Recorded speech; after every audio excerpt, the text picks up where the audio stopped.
What if I told you that an 8th-seeded team not only took down the Eastern Conference's No. 1 seed, but did it in the most dramatic way imaginable?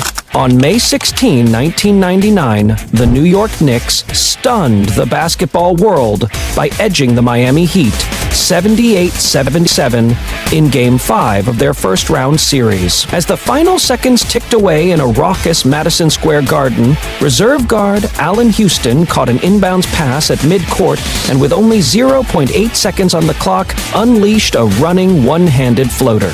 The ball kissed the front rim, banked high off the backboard, and dropped through the hoop as the buzzer sounded. Pandemonium broke loose.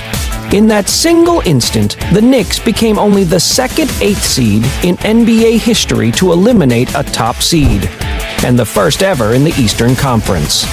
But that shot was only the climax of a story defined by resilience, grit, and belief. Today, we'll relive the night the Knicks proved everyone wrong, dissect the pivotal moments that led to Houston's miracle, and explore how an underdog group of players and coaches rewrote the narrative of what an 8th seed could achieve. The 1998-99 season began under a cloud of uncertainty. A 204-day labor lockout stripped the year down to just 50 regular season games. In that compressed schedule, every matchup felt magnified, with no room for error or slow starts. The Knicks, already hampered by lingering injuries, limped through the early months. Patrick Ewing, the franchise cornerstone, was sidelined for most of the campaign by a herniated disc in his neck, and later a wrist injury.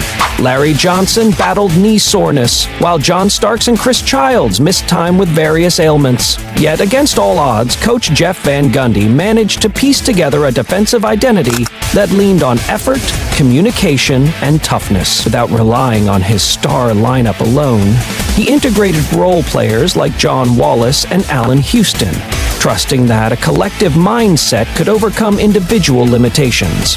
As the final buzzer sounded on the shortened regular season, the Knicks' 27-23 record secured the 8th seed, just enough to make the playoffs, but far from a mark of championship promise. By contrast, the Miami Heat had cruised to a league-best 33-17 mark, powered by Alonzo Mourning's defensive dominance and Tim Hardaway's explosive playmaking. Miami had won 3 of 4 regular season meetings against New York, holding the Knicks to an average of just 82 points per game in those contests and outscoring them by double digits in 2 outings. Entering Game 1 in South Florida, Miami was installed as a heavy favorite. Pundits predicted a swift series sweep.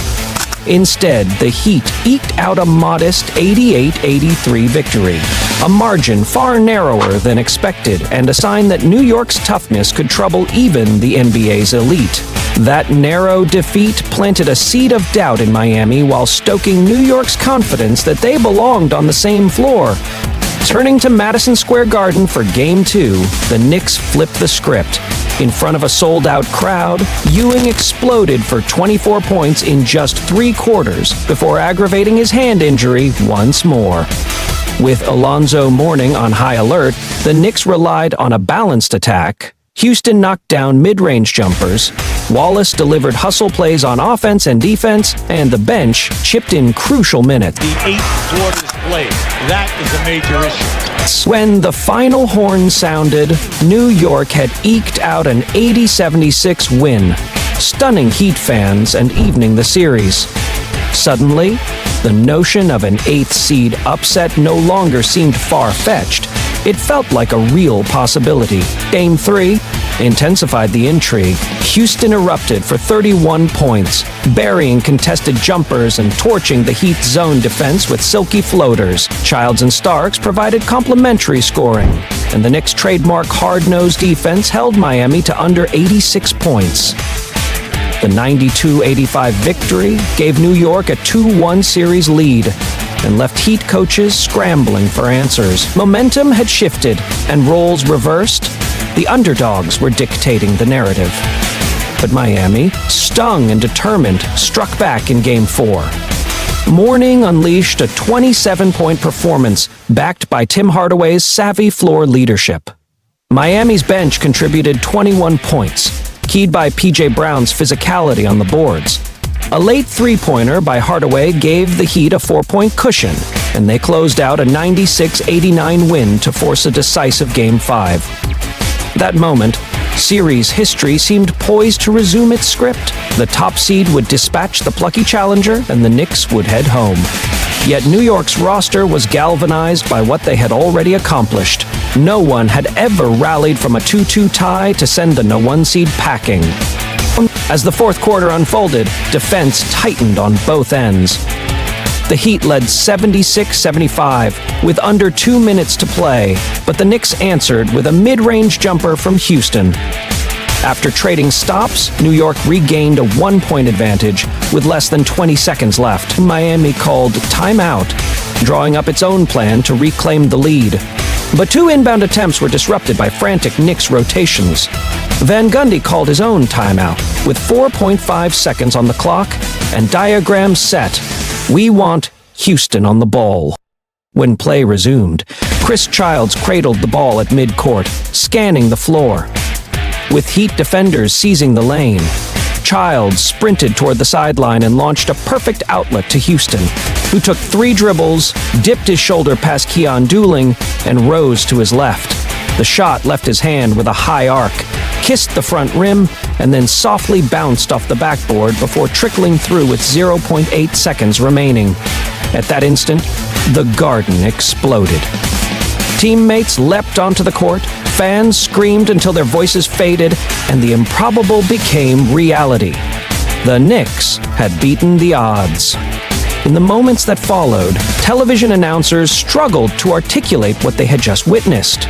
Hubie Brown, normally composed, stammered through a stunned analysis, calling it one of the most unbelievable finishes he had ever seen. The Heat, meanwhile, stared in disbelief, their season unraveled by a shot they swore should have rimmed out. On the broadcast feed, commentators replayed the shot multiple times, marveling at Houston's balance and touch under pressure. Newspapers the next morning ran headlines declaring "Madness in May." An 8 seed stuns the Heat, cementing the moment in sports lore. But that single bucket was just the turning point. Riding newfound confidence, the Knicks swept the Atlanta Hawks in the Eastern Conference semifinals, winning each game by double-digit margins and showcasing a balanced offensive attack. Houston, Sprewell, and Wallace combined for over 70 points per contest. Their defense, anchored by Ewing's timely shot blocking and Van Gundy's strategic rotations, suffocated Atlanta's scorers. Then came the Eastern Conference Finals against the Indiana Pacers, a grizzled squad led by Reggie Miller, who had tormented New York in previous playoff runs. Down 2-1 in the series, the underdog Knicks refused to wilt. In Game 3, Larry Johnson sealed a 92-91 win with a 4-point play that had never been executed in NBA history.